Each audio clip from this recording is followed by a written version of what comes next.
Hello friends and welcome into college football now. I am your host Tom Downey. We've already had a Power 5 coach get fired. It was Rutgers' Chris Ash, which frankly wasn't much of a surprise. Maybe the timing was, but it's no surprise to really anyone who follows college football that the Scarlet Knights have moved on from Ash. The numbers pretty much speak for themselves. He was 8-32. He regressed from his promising, I should say, second year of 4 wins. They were 3-26 in the Big Ten in just over 3 seasons. It was only a matter of time before Rutgers moved on from Ash.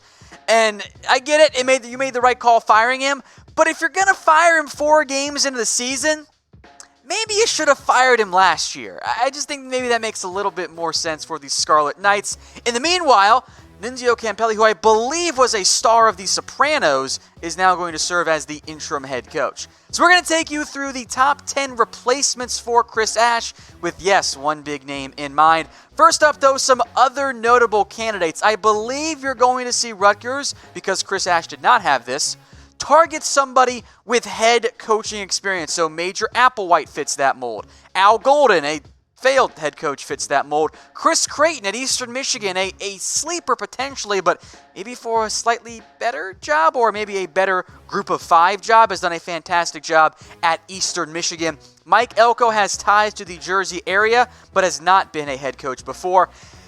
And just let's talk about Joe Moorhead here. I know he has ties to the area, coached in the area before, and I've seen others throw out him as a target, and I wonder if this comes from like Rutgers athletic department or Rutgers boosters think, yeah, we could lure Joe Moorhead.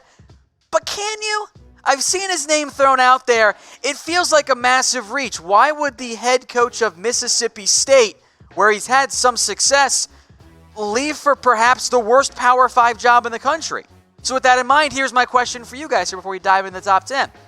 What is the worst Power 5 job in the country? Type K for Kansas, R for Rutgers, or O if you have a different program in mind. I don't really have anybody else out there.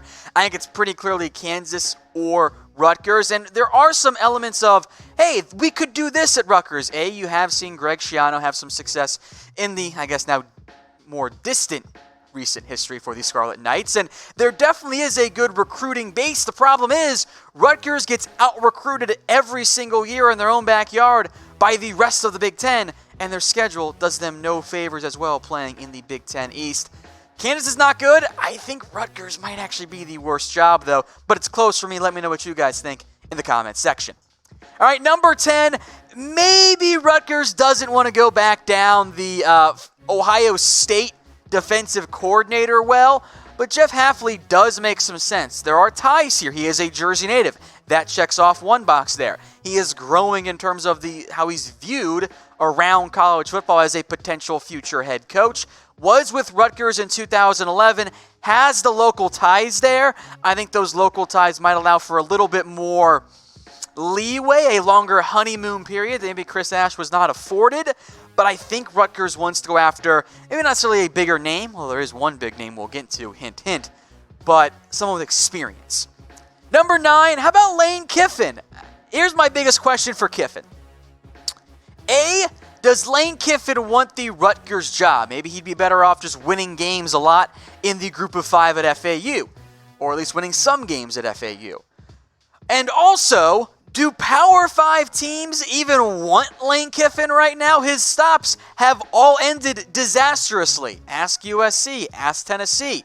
I was told by one sitting athletic director a couple of years ago when their group of 5 job came open, hey, what do you think about Lane Kiffin? I asked him. And he laughed and said, ask how USC and Tennessee feel about Lane Kiffin. There are programs out there that just aren't going to hire him. So with that in mind, would you want to hire Lane Kiffin? This could be from the Rutgers perspective or from your own personal favorite team. Let me know in the comment section if you want to hire the Lane train and get aboard the Kiffin hype train, if it still exists, I guess.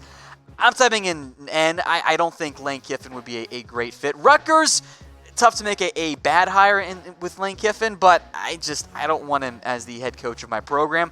I simply don't trust him.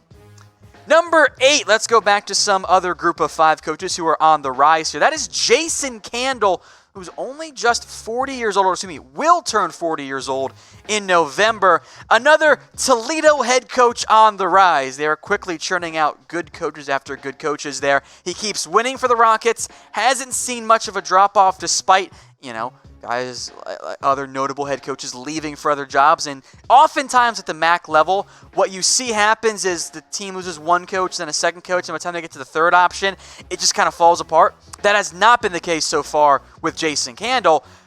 The question is, couldn't he just wait for a better job than Rutgers? I mean, let's say hypothetically Indiana came open in the near future. Hypothetically, of course.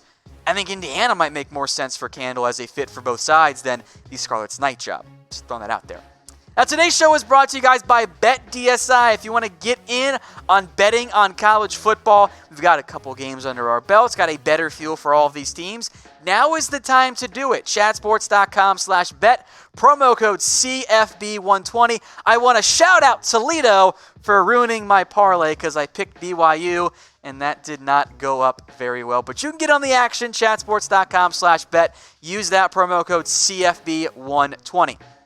All right, number 7 here, there is a bit of a theme because if Rutgers wants guys with head coaching experience, you're going to have to look at the pile of failed options. How about Bret Bielema? Now, this might surprise you. He's actually been in the NFL with the New England Patriots for the past 2 years. He had a lot of success at Wisconsin, and then I don't think he got along that well with the athletic department. Chose to leave for Arkansas, which was not a good career move. It ended up being a disaster for Bret Bielema. He was fired now with the Patriots. But if you're Rutgers, I actually like this hire. At least you have someone with experience. It might not work out. Hopefully it's more of a potentially Mac Brown, return to college football and, less of a, Randy Edsall at UConn, for example. But I think Bielema could make sense for the Scarlet Knights. Number 6, how about WILLIE FRITZ at Tulane? I don't know how well of a nationally known name Fritz is, but Tulane is off to a hot start this year, had success at Georgia State. I know the record 19-22, it's iffy at Tulane. He took over a fairly long rebuilding process and a fairly difficult one, has done a fantastic job there. Fritz, I think his name you'll hear more and more this year, maybe next year as well, for those lower-end Power 5 jobs like a Rutgers. Biggest concern here, not really any ties to the Northeast region. That would be viewed as a negative by the Scarlet Knights administration. So a big question here that I have had, producer Harrison and I have talked about it, associate producer Bret and everyone else here. What's actually a better job? To be at a good, if not great, group of 5 school? Or to coach Rutgers? What's the actual better job here? If you go to Rutgers, you have such a difficult path, such massive expectations, and not massive expectations, but the bar is higher. If you make a bowl game every 3 years at a group of 5 school, that might keep you your job. At Rutgers, I don't know how long that keeps you there, even at other, lower-end Power 5 schools. So I actually think you might be better off waiting for a good group of 5 school than taking on what is no doubt a difficult rebuild for the Scarlet Knights. Number 5, how about Lance Leipold at Buffalo? He's done a fantastic job, and the ties to the region are there. Buffalo, Rutgers, it's close enough, I guess, in the end. Won a bunch of Division III titles at Wisconsin Whitewater, but it comes back to that same question. What's the better gig? Winning at Buffalo, of course, they did just lose to Miami. Shout out my alma mater, no shame. Or going to Rutgers. I think Lance would take the job, but is that the route the Scarlet Knights want to go? All right, on to the top 4 here, and I actually think the big 4, the 4 that make the most sense, at least from my point of view. Jim Leavitt next up here. We know his success as a college football head coach, and it's been made very clear that Leavitt wants to be a head coach again. Right now, he is the defensive analyst at Florida State. He's not technically the DC, but he's got a lot of input there because Florida State needed the help. The biggest concern for Leavitt is, he's kind of gotten chased out by 2 different programs now. South Florida, after he did a fantastic job, ran him out after his whole scandal, which he may or may not have hit one of the kids. And then at Oregon, he wanted the head coaching job so badly, Oregon's like, you know what? Get out of here. We're done. But in terms of rebuilding, Leavitt has proven that he can do it. All All right, guys, do you love college football? Do you like these types of, replacing videos? Do you like the AP poll videos? Do the Heisman Trophy stuff? And, of course, the college football power or CFP rankings coming out here in just a little bit.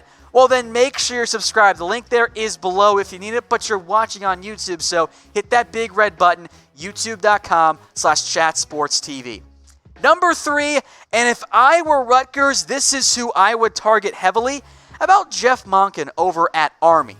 Has done a fantastic job, 32-11. The turnaround has been nothing short of fantastic. Now, I know the question is, I don't know if you want a triple option team. I actually think you should. If you are a program like Rutgers, a lower-end Power 5 team that is simply not going to be able to get the recruits and the speed to go up against Ohio State, heck, against Michigan or Penn State or Michigan State, heck, maybe even Maryland at this point. At that point, go a different route, get a triple option head coach. If I were Rutgers, I would strongly be targeting Jeff Monken. Number 2, this one widely reported right now that Rutgers has reached out to Butch Jones to gauge his interest. Now, he can recruit. We know that. And it worked well at Central Michigan, heck, even UC. It did not, though, work very well at Tennessee. At the same time, sometimes you just need a champion of life as a head coach. That's what Butch Jones is. He will make sure every recruit at Rutgers is a champion of life. At this point, I think the Scarlet Knights want a little bit more, but there are enough connection there. He's coached in the more of the Midwest, less so of the Northeast. But I think it makes some sense for Rutgers. Of course, Butch Jones, by the way, also set to be the most recent graduate from the Nick Saban School for Coaches Who Can't Coach Good and Want to do other stuff good, too. That always works out well, right? At Tennessee, right? That's working out well, right? Maybe not. Number 1, though, it is a no-brainer. Greg Schiano. The track record at Rutgers is already there. Made them not just competent, borderline nationally relevant. Which, when was the last time I said that about the Scarlet Knights? Not for a very long time, and anything positive, I should say. Now, Schiano was going to be the Patriots DC, or defense coordinator, and I will make note, there was a report from Football Scoop that Schiano resigned because he figured the Rutgers job was going to be open, and Belichick agreed, yeah, you should just resign now so you don't, leave in December or something crazy. This seems obvious, maybe almost too obvious, but this makes way too much sense for the Scarlet Knights. Go back to the well, bring back Greg Schiano, and hope that maybe you end up with these early results so far. You end up with more of a Mac Brown hire at North Carolina, less of the Randy Edsall hire at UConn. To recap the top 10 here, folks, Jeff Hafley, the Ohio State defensive coordinator, Lane Kiffin at FAU, Jason Candle at Toledo, Bret Bielema, now the Patriots D-line coach, of course, best known for his time at Wisconsin and Arkansas. WILLIE FRITZ is the Tulane head coach, Lance Leipold at Buffalo, Jim Leavitt, now with FSU, more so known for South Florida and Oregon as the DC, Jeff Monken, the Army head coach, Butch Jones, probably better known for Tennessee and UC and Central Michigan, and of course Greg Schiano, the former Rutgers head coach. So let me know in the comment section, guys. I'll make this the pinned comment too, of course. Who should Rutgers hire as its next head coach? I almost made this Greg Schiano or the field, but I think the answer here in the end, guys, really should be Greg Schiano. I think that'll be the hire, but let me know what you guys think in the comment section.